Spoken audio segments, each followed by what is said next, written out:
মহাকুম্ভ নিয়ে বিরোধীদের আক্রমণ প্রধানমন্ত্রী নরেন্দ্র মোদীর। কৃতদাসের মতো মানসিকতা থেকেই মহাকুম্ভের নিন্দা রবিবার সাফ জানান প্রধানমন্ত্রী। महाकुंभ की हर तरफ चर्चा हो रही है। साथियों, आजकल हम देखते हैं कि नेताओं का एक वर्ग ऐसा है जो धर्म का मखौल उड़ाता है, उपहास उड़ाता है, लोगों को तोड़ने में जुटा है और बहुत बार विदेशी ताकतें भी इन लोगों का साथ देकर देश और धर्म को कमजोर करने की कोशिश करती दिखती है। हिंदू आस्था से नफरत करने वाले ये लोग सदियों से किसी न किसी भेष में रहते रहे हैं। गुलामी की मानसिकता से गिरे हुए लोग हमारे मत, मान्यताओं और मंदिरों पर, हमारे संत, संस्कृति और सिद्धांतों पर हमला करते रहते हैं। উল্লেখ্য, সম্প্রতি বিধানসভায় দাঁড়িয়ে মহাকুম্ভ নিয়ে তির্যক মন্তব্য করেন বাংলার মুখ্যমন্ত্রী।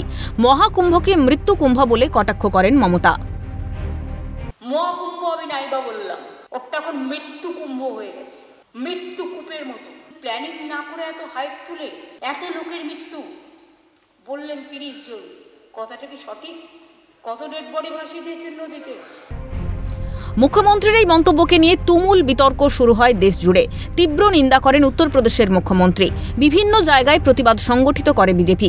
পরিস্থিতি নিয়ন্ত্রণে ময়দানে নামেন শাসক নেতা কুণাল ঘোষ।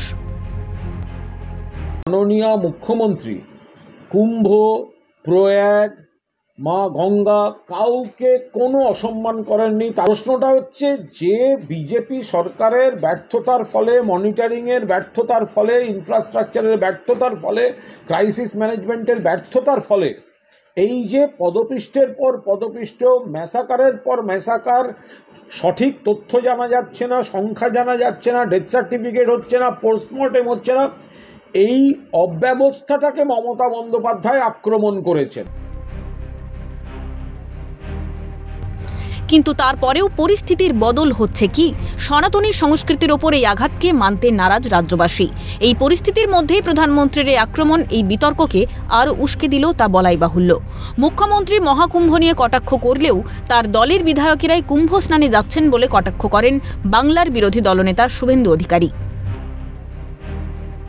তো 50 জন এমএলএ চুপচাপ স্নান করেছে। মুখ্যমন্ত্রী মৃত্যু কুম্ভ বলার পরে ক্যানিংয়ের এমএলএ স্নান করছে, ছবি ছেড়েছে। উত্তরপাড়ার এমএলএ স্নান করছে, ছবি ছেড়েছে। বিরোধীদের কটাক্ষের পাশাপাশি মহাকুম্ভের ভূয়সী প্রশংসা শোনা গিয়েছে প্রধানমন্ত্রীর গলায়। সব মিলিয়ে মহাকুম্ভের ঢেউ দেশের রাজনীতিতেও যে আছড়ে পড়েছে তা আর বলার অপেক্ষা রাখে না। ক্যালকাটা নিউজ।